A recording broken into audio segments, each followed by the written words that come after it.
Wakati Mheshimiwa Daktari Samia Suluhu Hassan alipoingia madarakani, thamani ya mfuko ilikuwa trilioni 4.8 ile Machi 2021. Lakini mpaka kufikia Februari 28 mwaka huu 25, thamani ya mfuko imekuwa zaidi ya trilioni 9.2. Sasa hilo ni ongezeko la zaidi ya 92%. Kwa nini tumekuwa na ongezeko kubwa kiasi hiki katika miaka minne? Na ukizingatia kwamba NSSF imekuwepo muda mwingi tangu enzi hizo ikiitwa NPF tangu mwaka 64. Moja ni hilo ambalo limeeleza sera nzuri za uwekezaji ambao zimevutia sana wawekezaji. Tumesajili wanachama zaidi ya milioni 1 na kuwa specific katika kipindi hiki cha miaka minne mpaka 28 Februari mwaka huu tumesajili wanachama milioni 1,052,176. Na hilo sasa limepelekea ongezeko la michango. Katika kipindi cha miaka minne hii tumekuwa na michango ya jumla ya shilingi trilioni 6.99. Ni takriban trilioni 7 hizo.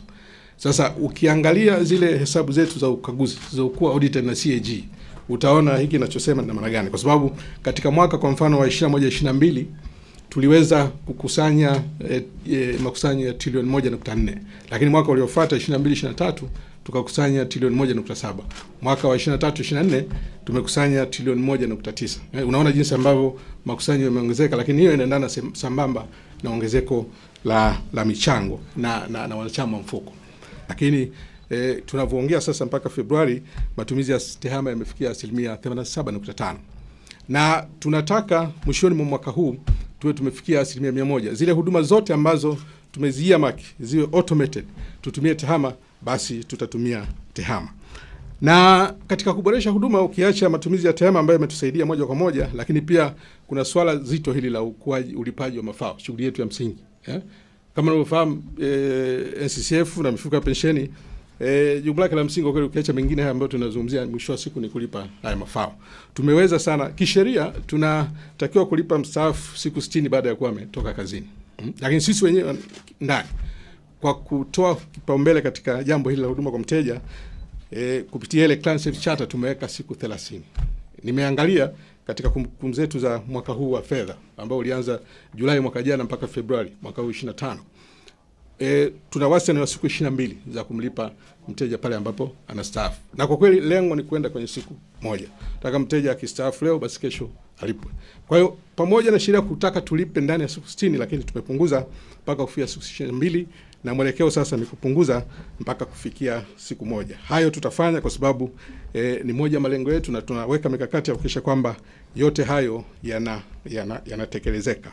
Lakini pia katika swala la kuboresha huduma kwa wateja, tumehakikisha kwamba wale ambao hawawezi kutumia TEHAMA, ofisi zetu zimesambaa nchi nzima. Tuna ofisi kila mkoa, tuna ofisi kila katika wilaya, lakini pia kuna vituo. Sasa katika mwaka huu uliopita tumeweza kupandisha ofisi, kwa mfano pale Dar es Salaam tumeongeza ofisi zenye hadhi ya kimkoa kwa maana ya NSSF. Kwa kweli ni kuondokana na kero kwa wananchi wetu wa Kigamboni pale. Kama unavyojua lile daraja la Kigamboni pale la NSSF, tumeweza kuondoa kero kubwa kwa wananchi wa Kigamboni na Dar es Salaam kwa ujumla wanaotumia lile daraja. Kama unavyojua Mheshimiwa Rais alipopita pale mwaka juzi alitoa lile agizo la kushusha tozo, na sisi tulitikia baada ya kuwa tumerun numbers na kuona bado tunapata kipato ambacho tunategemea na ambacho hakitaathiri yale matarajio yetu ya uwekezaji katika eneo lile. Sasa ile imekuwa ni nafuu kubwa kwa wananchi wa Kigamboni kwa sababu wanaweza kutumia daraja lile kwa tozo kidogo sana. Labda niwape mfano, kwa sababu pale kuna vifurushi ambavyo watu wanalipa kwa wiki, kwa siku, kwa wiki, kwa mwezi, na wanalipa viwango vidogo sana. Lakini hata yule ambaye hataki vifurushi anayepita kwa siku, tozo ile imepungua sana. Kwa mfano bajaji, nikitoa mfano wa bajaji na bodaboda, mwanzo nilikuwa kila akipita pale analipa 1500. Lakini sasa hivi bodaboda ni nafikiri 300 ukipita pale. Bajaji 500.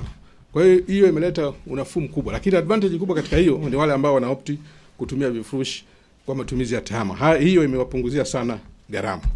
Na niwape assurance kwamba uwekezaji ule ni mzuri.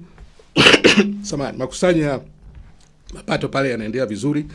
Mwaka ule 21 pale tulikuwa tunakusanya kwa mwaka shilingi bilioni 1.13, lakini sasa tunakusanya zaidi ya shilingi bilioni 1.89 kwa mwezi. In fact makusanyo yote pale tangu tuanze kufanya ile kazi ni zaidi ya bilioni 117. Kwa hiyo tunakwenda vizuri.